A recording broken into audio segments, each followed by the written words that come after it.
Forge FC is ready for their upcoming match. Simply stunning stuff! And finally, their goal! My word, what a rocket! Now, let's get you up to date with Anthony Urciuoli and Match Day Preview on the Forge Audio Network. Hey, Forge fans, I'm Anthony Urciuoli. Welcome. It is the Match Day Preview, your Forge FC on the road, taking on Cavalry FC, 9 o'clock at Foothills County, in Foothills County at the Atco Stadium. And this match was, there was a lot of hype a couple of weeks back when Forge was taking on Cavalry, 2 weeks back now, and the match was in Cavalry, and I think that side was looking at that matchup against Forge as a turning point in the season. Things hadn't been going as well. They were enjoying being at the top of the table. It was a dominant run for Cavalry for a big chunk of that first half of the season, and then things fell off. And they were looking at that matchup against Forge as a way to kind of right the ship, regain some of that dominance they've shown, and what better way to do it than to beat the most informed club in the Canadian Premier League, which was true at the time and is even more true now of Forge FC. And also, if you're Cavalry, the rivalry is there. We're going to talk to Todd Saelhof, who is the editor at the Calgary Sun and the Calgary Herald. He covers Cavalry FC. We've spoken to him before about not just Cavalry, but that rivalry with Forge. It's been played down a bit by the players, coaches.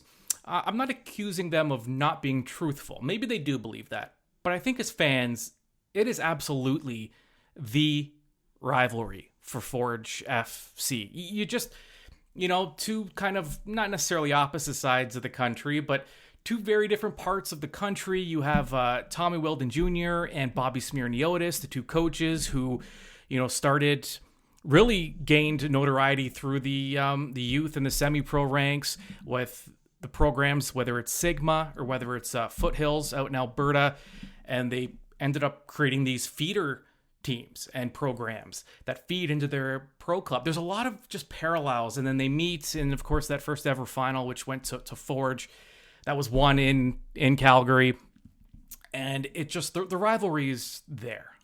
Fans, I think, would agree. Now that match at Calgary went Forge FC's way. They gave up the first goal. They did not look great to start. All of a sudden, Forge tie it.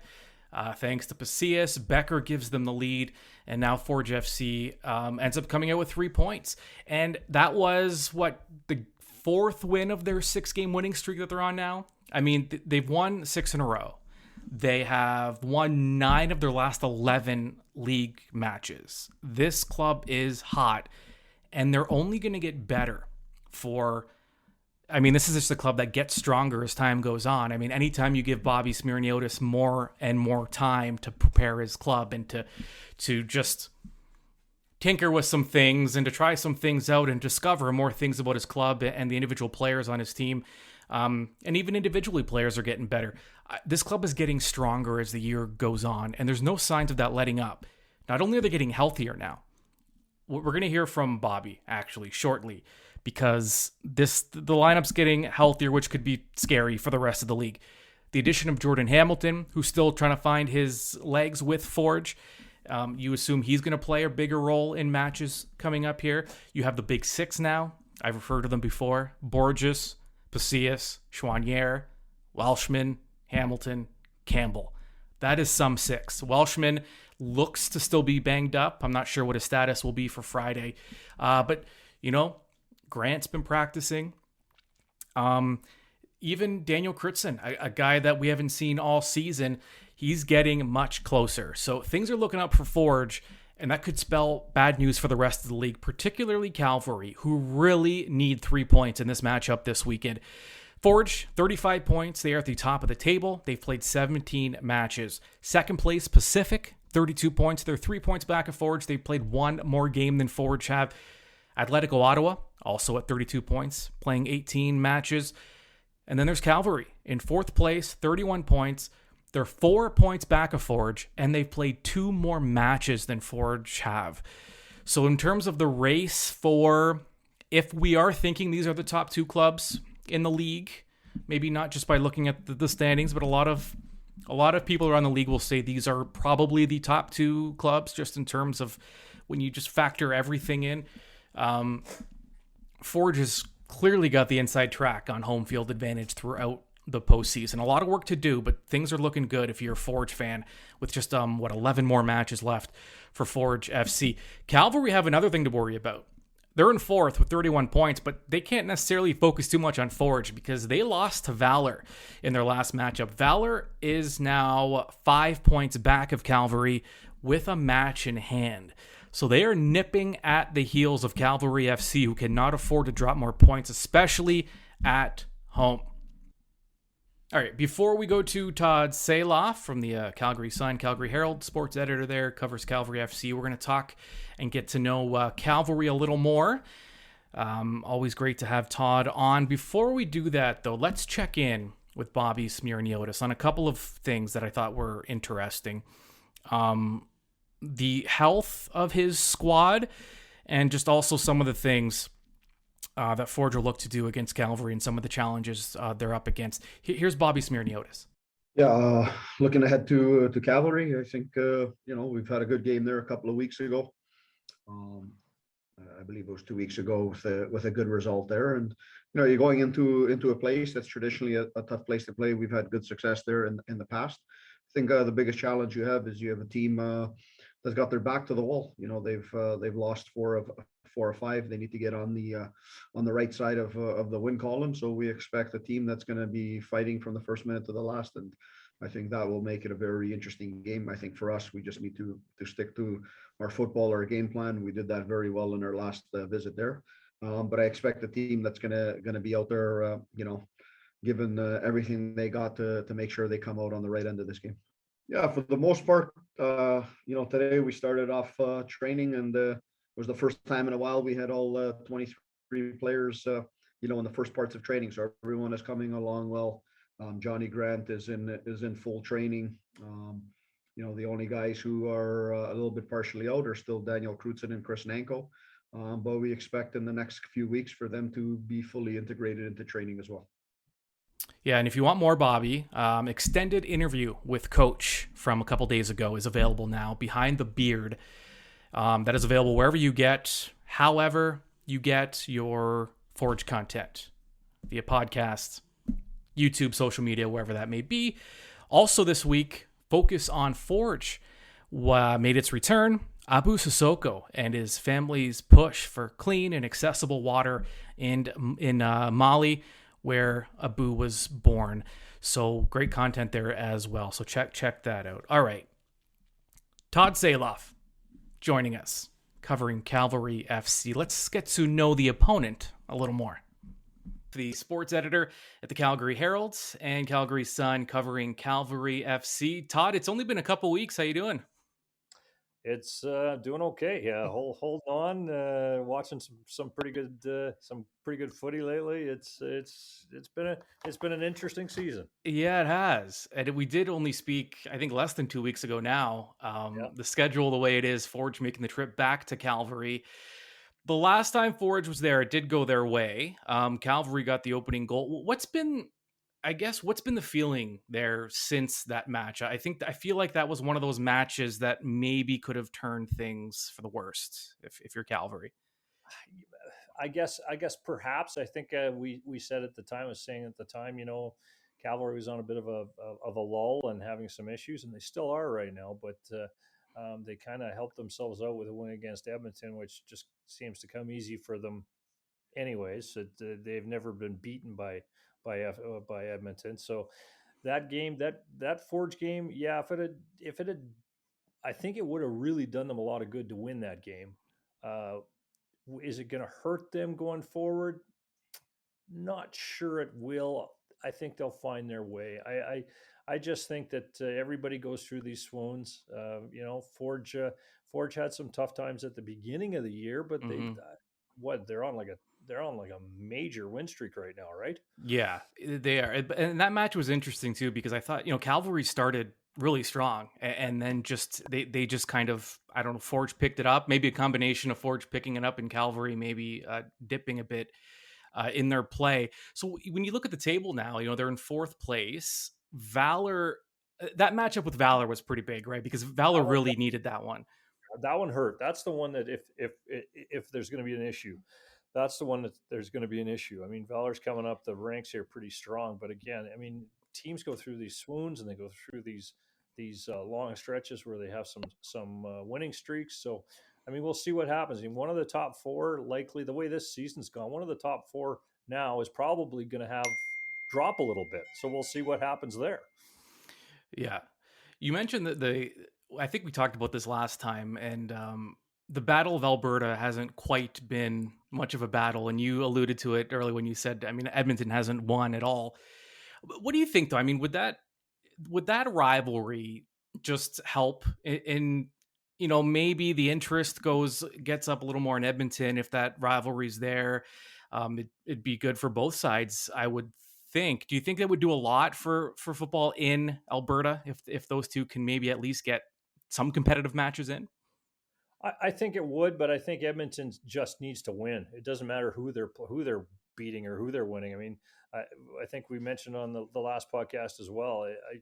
I feel for Edmonton because they seem like they've been that team throughout the many years of football and footy in this country, has kind of kept it together and always had a franchise doing something, at the lower levels, and yet now they're struggling, and it'd be sad to see a team that you can consider kind of a pioneer into the CPL have the issues that they have. I don't think it matters whether they beat Calgary or not. I mean, a lot of people say, "Oh yeah, the rivalry as long as you beat Calgary." No, they need wins. They need wins any way they can get them. They need success somehow, and they just don't seem to ever get it. And it's I mean, you look at Ottawa. Like last year, they were at the bottom of the league. Now they're right at the top of the league. You look at other teams who've had issues in the past, and now they're rising.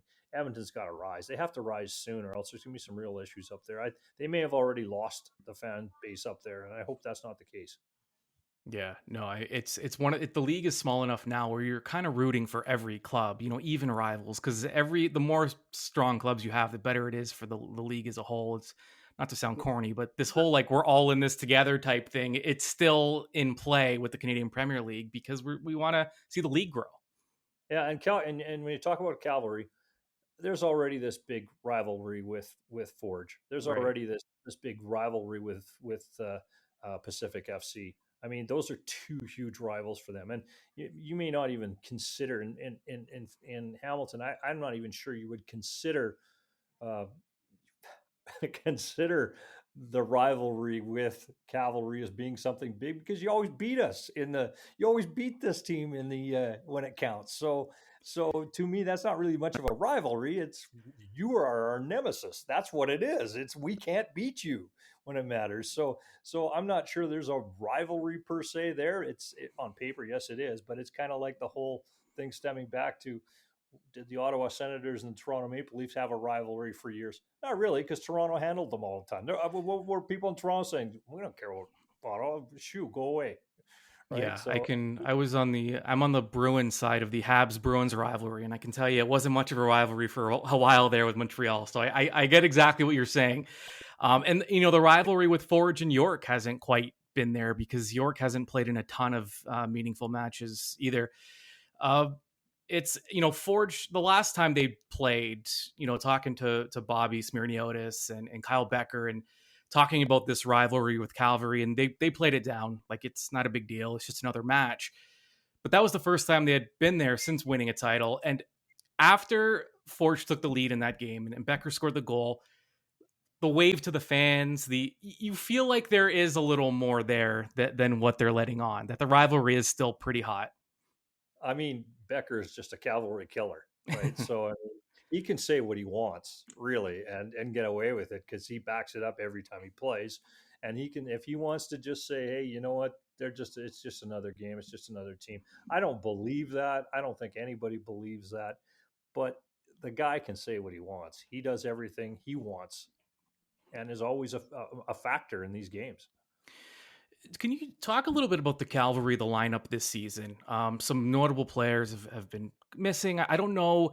There are roster restrictions in this league that hamper coaches a lot of the time.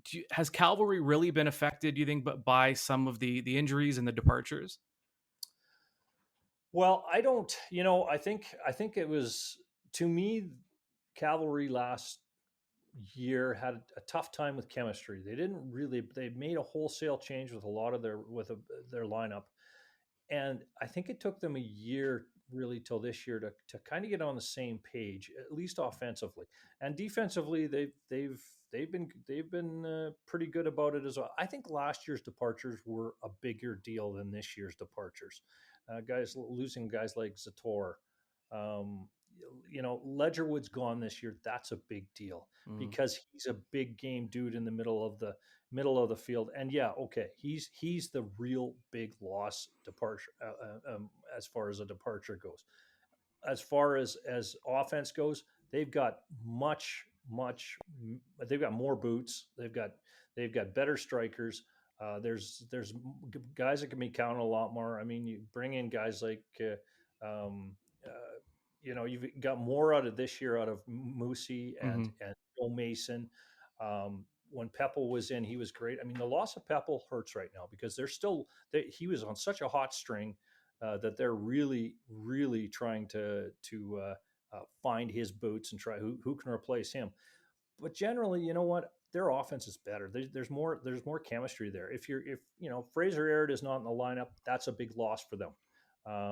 When they get Meyer Bevan back, that's another guy who's going to be a big deal. And he was huge when he came in this year. So his addition was great. I don't think that the departures have hurt them that much this year. Last year, maybe more so. This year, they've got the chemistry. And I think the additions have really helped them up front, especially up front. It's funny because a lot of Calvary's offense this year, they've done a lot of damage on set pieces. And it's something Ford has talked about each time they've played against Cavalry this year. I mean, is it something, are you seeing it in training? Is it something this team really puts an emphasis on, is working on their corners and their direct free kicks and things like that? They certainly work on it in training. There's no doubt about it. But I mean, more so than that, it's the guys it's the specific guys who know exactly where to put the ball. When they're with those set pieces. Jose Escalante for one, Ben Fisk for another. The new guy, Roberto Alarcon, seems to be able to put it in the right place as well. Eli Musi. I mean, they just, there's so many of them. They've got 4 or 5 guys that can take set pieces that absolutely know how to deliver the ball and put it in the place for their guys to get to. And the thing is the guys who get into position, a guy like Karifa Yao, he stands heads and tails above everybody. He's a defender who moves up into that box, and that's where he scores a ton of big goals for these guys, and he's a defender. I mean, it's his height, it's his ability to direct the ball in. Ali Musi scored a beautiful redirect the other day, and Joe Mason the other day as well. I mean, they're there, and it just seems to be the delivery is solid every time. Yeah, Klomp has 2 goals as a defender. Trafford has a goal. Yao has a goal, as you mentioned. So to get 4 goals from your back line, it's pretty good. And it comes from, like you said, just putting the ball in the right place and being in the right place at the right time. Something I'm sure Ford's going to try and focus on defending. Either way, we should be in for a good one. Again, Friday out in...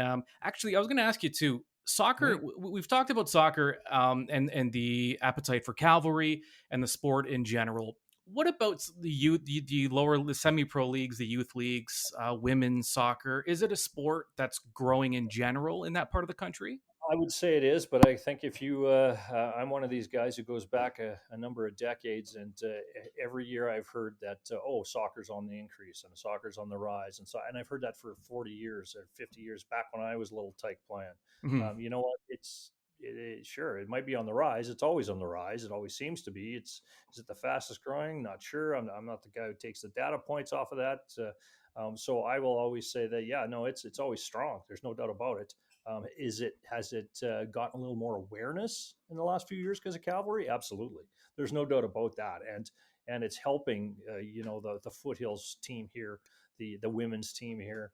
It's really helping them to get a little bit more publicity and stuff. But that, Tommy had that Foothills team going before he got here. Tommy Wilden Jr., the head coach, gaffer for Cavalry, he had that program up and running and successful and did something with it. It's why he's in the top shelf of the domestic soccer league now. Mm-hmm. But so I think it has always had a strong foothold here, at least in the last 10, 15 years. And now Cavalry is just giving it a little more awareness. Yeah. Well, it's great stuff. Foothills County, the place, the destination this weekend for Forge and Calgary. Todd, again, thanks so much. I'm sure we got another match, so I'm sure we'll talk again. Sounds good, Anthony. Anytime. Second matchup between Calvary and Forge in just a couple of weeks. Calvary, the home side again. Forge looking for another 3 points like they did last time. Make sure you check back. And not only are we going to have your 3 keys to the match, we'll get more in depth tactically with Forge and how they can beat Calvary. And after the match, don't forget, the match in review will be available. However, wherever you get your Forge content, whether it's podcast, YouTube, social media, it's everywhere. Make sure you get it. All right, we'll talk to you soon.